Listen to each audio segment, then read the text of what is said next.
This morning we get to have our very first backhoe repair done. We were working on filtering rock and getting the cisterns buried for our water system yesterday, and I turned up a really nice rock with a really sharp edge and destroyed one of the backhoe tires. And I'm waiting for the tire guy. He actually does mobile repair, so if you ever have this happen, or if you're kind of wondering about equipment repair, a lot of people can actually come to your site obviously and help you fix that thing. So he's on his way right now, first thing this morning. Hopefully they'll get us back up and running today. But I thought I'd take a moment and just share that this is not a repair that we have to do because we own the backhoe. Whether we rented the backhoe or not, we would have had to make this repair because this is something that we did. When you rent a piece of equipment, you don't get to like break it and then hand it back, obviously. So this would have happened to us whether we were renting or this is our own backhoe.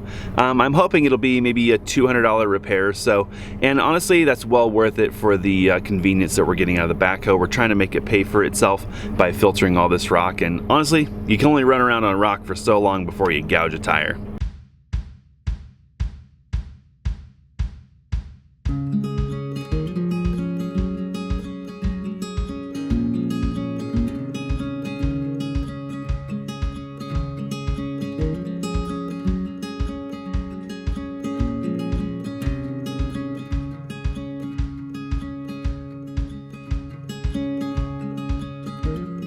Well, that went fantastically smooth. It's always nice to hire someone who knows exactly what they're doing when it comes to these big tires. Thankfully, the backhoe comes with a built-in jack, also known as an outrigger. I did realize I felt so much pity when the tire first popped. I tried to get the backhoe out of the dust hole over there. It's got to be 5-6 inches deep, and it didn't make it. So this morning we actually put enough air in the tire to get it out of there so the gentleman could work in a not dust bowl. He said, oh, I'm used to it, and I'm like, yeah, well, let's take good care of our equipment, guys. So tires all fixed, backhoe is ready to go, back in business. I gotta go figure out where Alyssa's at and what we're doing today.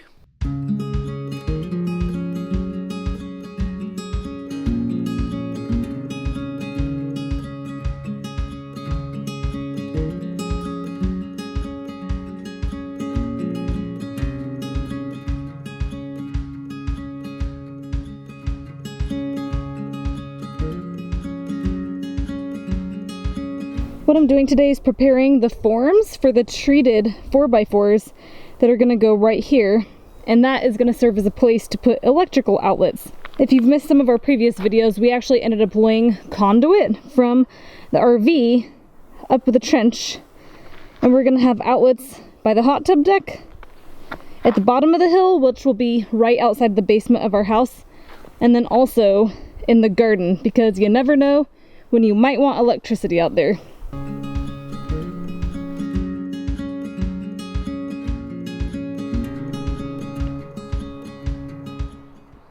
I'm not sure how to word my thought of this exact moment. We've had some people saying, why don't you guys ever finish anything?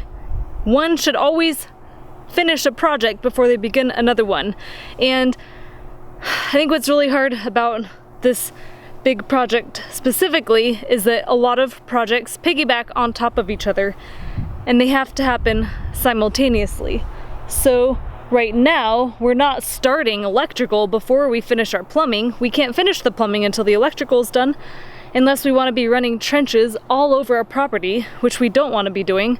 So unfortunately, although our system is ready for backfill, we have to finish up some basic electrical stuff before we do it. So it feels like we have this never-ending project, but in reality, when we're done, ironically, 10 things will be done at once. We have our 4x4 6-foot treated posts ready to go. I think Jesse's working on some bracing. Yeah, just make our lives a little bit easier so we don't have to babysit them. I think we learned that lesson from the garden, right? Just throw a couple stakes on them and then they'll I mean, those are standing straight up and down, not. Well, we learned a lot of lessons from the garden project in concrete. One, digging and putting concrete in rock sucks. And I think we also learned that if you don't sink your forms in good, it gets crazy. Because you're trying to hold the form up and the post up, and it's like, looks good. We also learned that for Alyssa's first solo project, not bad.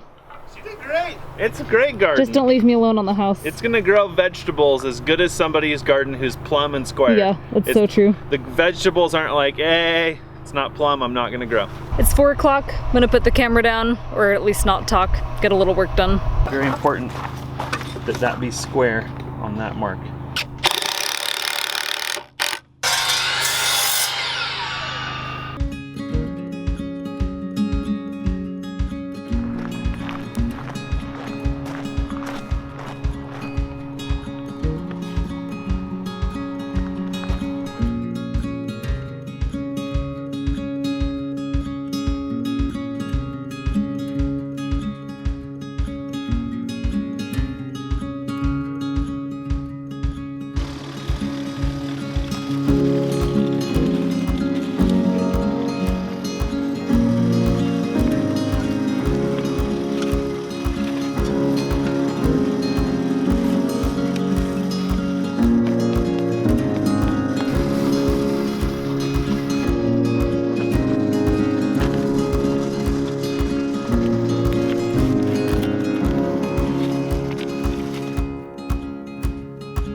Not gonna lie, all that concrete experience helps so much.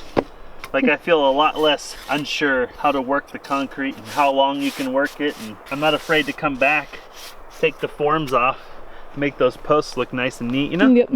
Even though well, this one might not be completely buried. It probably will be though. Is it time to finish the water system? Like, for real, for real? Yeah. For real, for real. Yeah, I think it's time. Bonus points if you don't concrete in your garden hose or your conduit. You know how I know this was poured by a man? Hold on. Oh, I could make a lot of jokes, but what? About half of it didn't go in the form. Well, look at that. Just, you know, getting a glass of water from our water system. The water's come a long ways. To the top of the hill we go. Can I take this off yet? I took mine off. It's so hot. I feel like it's glued to my head. I know, right?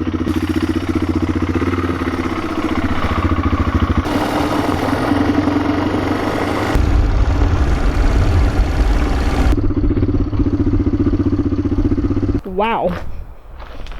Wowzers. It's pretty insane. You were busy up here earlier. Yeah. Backfilled like most of it. I played move the dirt.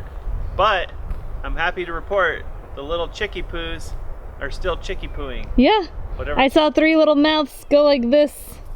And Mama's patrolling. It's a mighty fine overflow system. Look at that. Hold on, let's make sure it's gonna overflow. Oh yeah, she's gonna overflow. She's slanting down. Just a snivel. That's all we need. A snivel of overflow. So we're gonna have to do a little bit of plumbing magic. We've got a 1-inch bushing to 1.5 inches. And then we've got our 1.5 inch swing check valve, Bazango. Very important that the swing check valve go up. And very important that the direction go the right way. For non-plumbing people, this is so that things can go out but not in. Right. So when it overflows, this little flap goes up. That's why you have to have a little bit of drop to push that door open so it'll overflow. But if you try to go the other way, door's closed, suckers. So make sure the arrow is arrowing in thine direction you want your flow to go. And I'm actually gonna thread this all the way on, and then I'm gonna glue this all, because this needs to be vertical. If I glue it and then thread it and it threads to there, that's gonna suck. The final bit of magic is to go back to 1 inch using yet another bushing. This is what I was telling you guys in the last video. Somehow, this was supposed to be an 1 inch swing valve and it's 1.5 inches, so somewhere. In all of our planning, we picked up the wrong size, but you know what? It's all good. I think we'd originally planned that overflow to be 1.5 inches, which was ridiculous because what happened was we originally planned on the inlet being like 1.25 inches or something like that, and you want your overflow bigger than your inlet. And since then we decided to reduce our inlet to 3/4, so it all worked itself out. So then and finally we're going to put a screen mesh over this with a hose clamp to keep vermin. And it's pretty important this be off the ground so nothing can jump in there. We'll probably eventually put some drain rock over here and build a very nice overflow area. And it looks like we're gonna have to support this because that swing check valve is pretty heavy. How do you feel knowing this is like the very last part of our water system? You know, I just had a moment a little bit ago where I thought this could actually happen. Like, we're doing pretty good. We're getting much better at finishing jobs and creating quality finishes. It's not perfect, but this is a pretty doggone good water system. I'm really proud of us. Yep. And we're working on permanent stuff now, which makes me feel really good. It is. It's very different. I'm pretty over temporary stuff. Just doesn't do it for me anymore. It was fun for a while, but now I'm ready to be working on stuff that we're gonna use for a long time. So yeah, feels good. I'm pretty hungry, and if we're gonna go get another load of water, we could consider margaritas. Sold.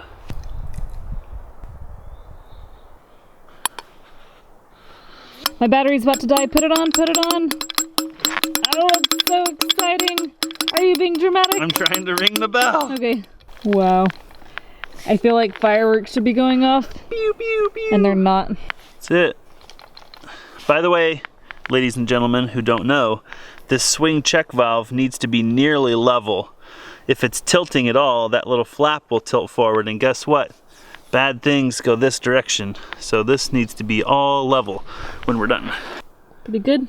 Yeah, so I think once, like, we should probably put a little dirt on top of it because it's kind of cantilevering. And this, my friends, represents many months of hard, patient labor of love-ness. Didn't we say last week or something we were gonna do margaritas? I think we're supposed to now. Like, we all like. We never got one. Right, we didn't. So. No, what it was we were gonna celebrate because water was supposed to come out. Oh yeah, and it didn't. And it took like 6 months to get water to come out. We're like, screw it. But we're done tonight. We're not finishing tomorrow. Like, our water system's done. We're done. That's the last connection. It is officially a full-on, legit, below ground, 2,000 gallon, freeze-proof, gravity-fed, 2,000 gallon water system. Wowza. Pretty legit. Learned a lot. I'm still not a plumber, are you? Nope. We're not about to become foundation people. Yeah. And do concrete.